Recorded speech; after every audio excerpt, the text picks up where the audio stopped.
Hay lugares en el mundo donde los barcos no solo navegan, sino que actúan. Hoy vamos a desentrañar una de las maravillas de la ingeniería más espectaculares con un nombre casi poético: Miraflores, el teatro de los barcos. Y créanme, se le llama un teatro por una muy buena razón. Es que en las esclusas de Miraflores, la ingeniería parece desafiar las leyes de la física en un espectáculo a plena luz del día. Esto nos lleva a la pregunta del millón, ¿no? ¿Cómo es posible que un barco de 100,000 toneladas, una verdadera mole de acero, pueda, literalmente, escalar una montaña? Porque eso es exactamente lo que sucede. En Miraflores vemos cómo estos colosos de acero son elevados con una facilidad que asombra, como si fueran simples juguetes en una bañera. Para entender este truco de magia, primero hay que conocer bien el escenario. Porque el Canal de Panamá no es, como muchos creen, una zanja plana que cruza un continente. No. Es más bien un puente de agua que supera un obstáculo geográfico inmenso. Y la dimensión de ese desafío es enorme. Estamos hablando de 26 metros.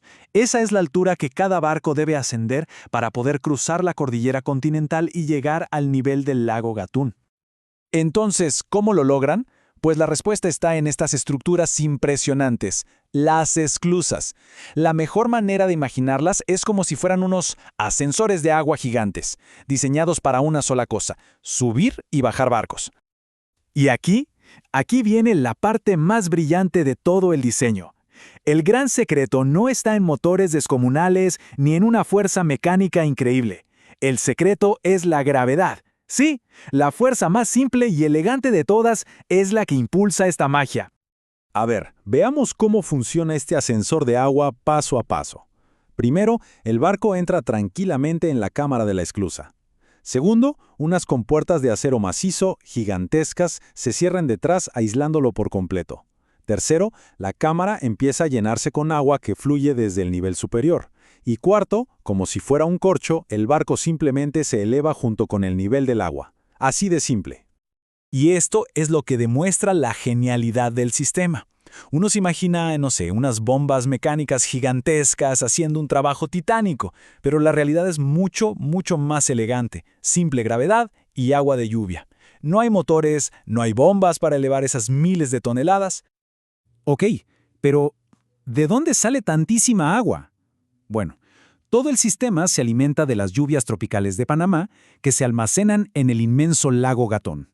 Este lago artificial es en realidad el corazón y el motor de toda la operación. Pero claro, un buen teatro no estaría completo sin sus personajes, ¿verdad? Y el canal tiene unos cuantos detalles únicos que le dan vida y una personalidad increíble. Vamos a conocerlos. Por ejemplo, hablemos de las mulas. Y no, tranquilos, no estamos hablando de animales.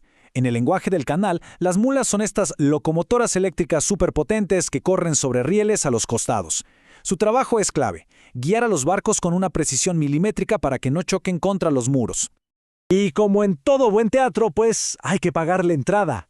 Hablemos del peaje, porque las cifras aquí son de verdad fascinantes y nos muestran la increíble evolución del canal. Fíjense en esto: el peaje más bajo de la historia fue de solo 36 centavos de dólar. Lo pagó un aventurero, Richard Halliburton, en 1928. ¿Y por qué tan poco? Porque consiguió permiso para cruzar el canal nadando. Ahora, comparen eso con la actualidad. Un buque portacontenedores de los modernos puede llegar a pagar más de $500,000 por un solo cruce. El salto es simplemente monumental. Nos da una idea de la importancia económica del canal hoy en día. Ya entendimos la mecánica y un poco de la historia, pero ¿qué se siente estar ahí? ¿Cómo es ser testigo de esta maravilla en persona? Hablemos de esa experiencia. El centro de visitantes de Miraflores está diseñado justamente para eso. Tiene unas terrazas de observación espectaculares para ver todo el proceso, un cine IMAX 3D que te cuenta la historia épica de su construcción, y hasta un museo interactivo para meterse de lleno en los detalles.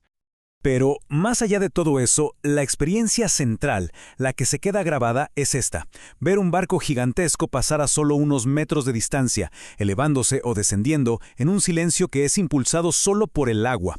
La palabra que mejor lo describe es hipnotizante. De verdad que captura esa sensación a la perfección. El Canal de Panamá es una proeza monumental, a la vista de todos. Y esto, inevitablemente, nos deja pensando: ¿Qué otras maravillas de la ingeniería, quizás más sutiles, se esconden en nuestra vida cotidiana, esperando a que las descubramos?